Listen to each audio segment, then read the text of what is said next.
Bonjour à tous et bienvenue pour ce nouveau numéro de Quartier d'été. Plusieurs enfants du centre ASBH de la cité La Chapelle sont partis il y a quelques jours pour une semaine de vacances à la ferme. Découverte des animaux, fabrication de fromage et nuit sous la tente, ce fut une belle expérience pour tous. Retrouvez ensuite l'émission Passée à la casserole. Aujourd'hui, on vous propose un émincé de veau de la vallée d'Auge. Et on commence tout de suite par un grand rassemblement ce week-end à Frémin-Merlebac, un rassemblement de véhicules tunés à l'initiative du CEBREM et du club Coyote Rider. Ce meeting tuning a attiré de nombreux passionnés et amateurs de belles carrosseries.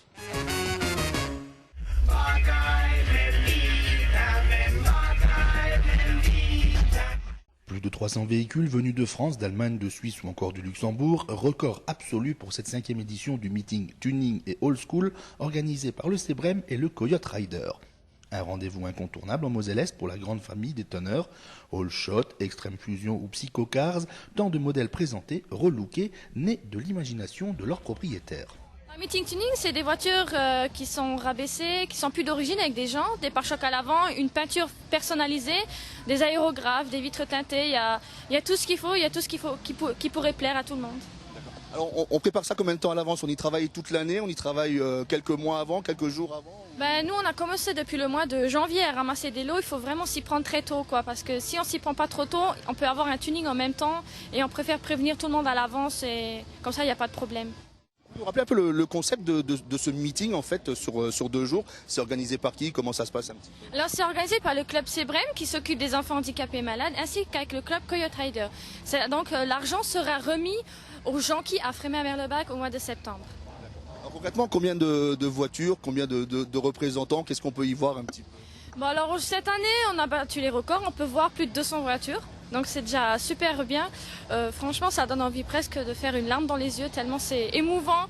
Et puis je remercie tout le monde parce que sérieux, c'est des beaux projets cette année.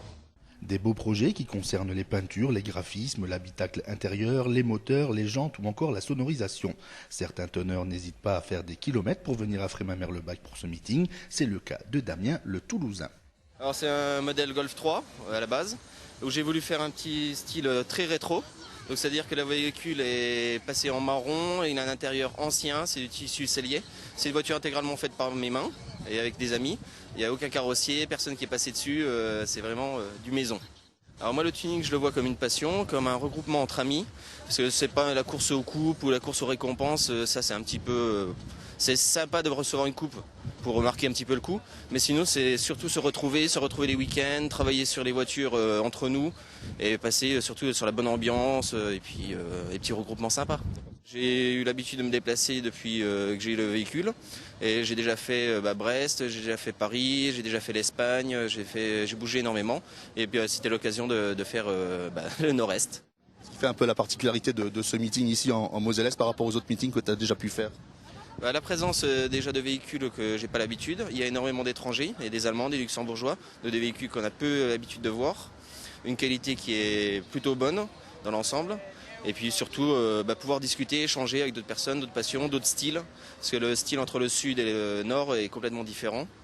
Et également la préparation, la façon de vivre. Donc du coup c'est un échange entre personnes. Et un échange qui marche plutôt bien. Des concours ont été organisés durant ce week-end en puissance et en sonorisation. De nombreuses coupes ont été distribuées. Rendez-vous maintenant l'année prochaine pour un nouveau meeting. Ils sont 16 enfants participant au centre de loisirs de l'ASBH de la cité Chapelle à être partis une semaine en vacances. Des vacances un peu particulières puisque celles-ci se déroulaient dans une ferme pédagogique à la frontière luxembourgeoise. 5 jours de pur bonheur, cela étant rendu possible grâce aux villes de Hombourg, de Frémin-Merlebac, de la CAF et de l'ASBH. En fait, c'était un séjour à la ferme de 5 jours. C'était à la ferme des Oufgen à la frontière luxembourgeoise. C'est un groupe de 16 gamins qui allaient sur une ferme pédagogique où ils ont pu apprendre comment que ça se passe dans une ferme à la journée. Ils leur ont expliqué un peu l'avantage qu'on a eu, c'est qu'on pouvait goûter le fromage de chèvre. Les jeunes pouvaient aller le matin voir un peu comment que ça se passe à traiter des chèvres, plus le soir comment ils faisaient le fromage. Et ce qui était bien, c'était sous tente aussi. C'était une bonne expérience pour les enfants. Et en même temps, ils ont appris pas mal de choses, C'était de la pédagogie en fait au niveau autour de la ferme, Et la pédagogie n'a pas manqué durant le séjour.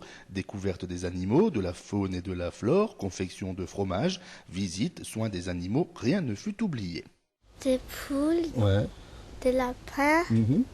des chèvres, Ouais. des ânes. Ouais. On a trait des chèvres, on a vu des vaches, des boucs, des cochons, des chèvres. On a dormi dans une tente. Ouais. Et Alors comment c'est ça? c'était bien. Ouais. C'était pas trop dur de dormir dans une tente Non. comme ça, pas dans sa chambre, rien.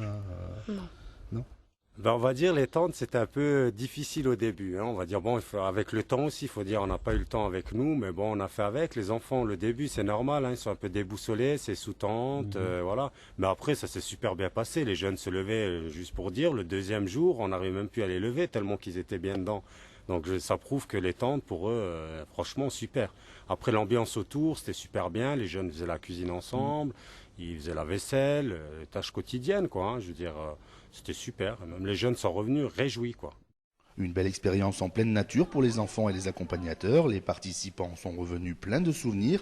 L'occasion également d'avoir pu découvrir la vie en communauté.